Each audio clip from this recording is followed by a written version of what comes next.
In the year 1090, in the quiet English town of Berkeley, they say demons stormed into a church and dragged a woman's body straight to hell. Her name is lost to history, but she is remembered as the Witch of Berkeley.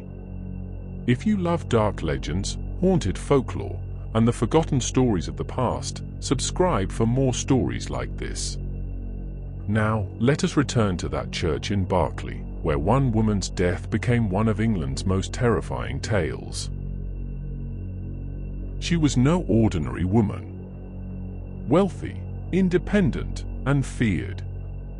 To some, she was a healer, a woman who understood herbs and charms. To others, she was a sorceress, a threat in a world where women were meant to obey. This was 11th century England, when strength in men was called virtue, but in women was called sin. Her independence was branded pride. Her knowledge was branded sorcery.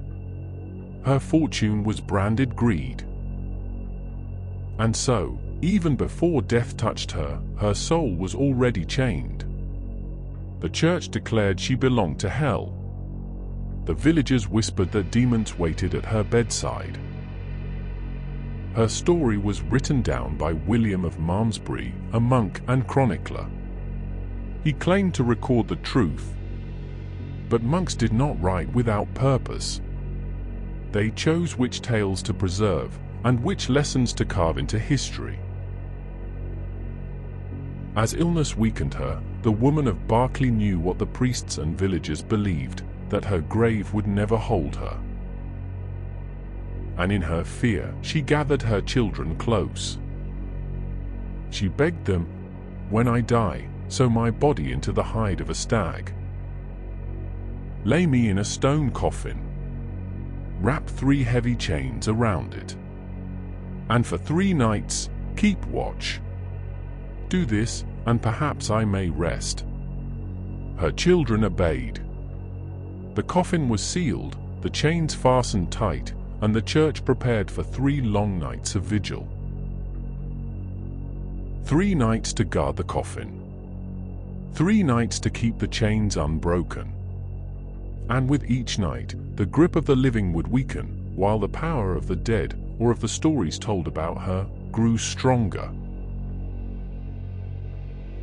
The first night began in silence. The coffin lay heavy in the church, the chains glinting in the candlelight. The watchers whispered prayers, afraid to wake what lay inside. But at midnight, the ground trembled beneath their knees. A scratching echoed in the stone, low and deep, like claws dragging through the earth. The shadows stretched unnaturally long across the nave. Then it came, the sharp crack of metal snapping. The first chain had broken. Terror swept the church. 1 was gone.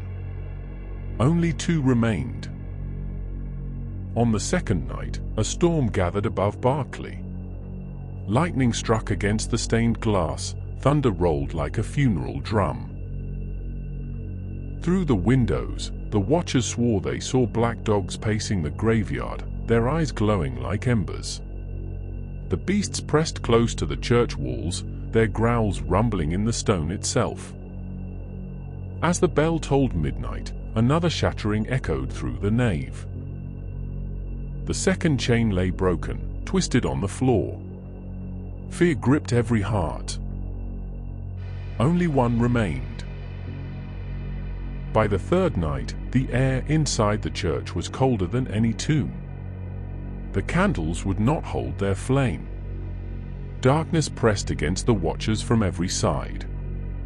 Then came the sound. Claws on stone, heavy steps, a growl not of this world. The final chain snapped with a deafening crack, and the great doors burst open. Hellhounds surged inside. Their jaws dripping fire, their teeth snapping in the dark. Behind them loomed a vast shadow. A demon cloaked in smoke. The coffin split apart. And before the helpless watchers, the woman of Berkeley was dragged screaming from her grave.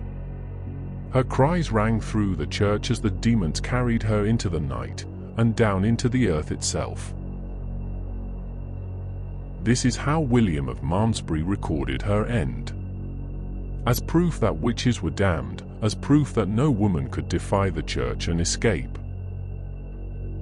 But look closer, and another story emerges. A woman with land, with knowledge, with independence, condemned not because of demons, but because she lived beyond the reach of men. Even in death, she was not allowed peace. She was chained, sealed, and buried under fear. Her tale was twisted until she became the lesson that power in women could only lead to hell. So now we ask ourselves, was the Witch of Berkeley truly dragged to hell by demons? Or was her story written by men who wanted every woman to believe that knowledge, wealth, and freedom would bring eternal damnation? The chains that broke in Berkeley may have been legend.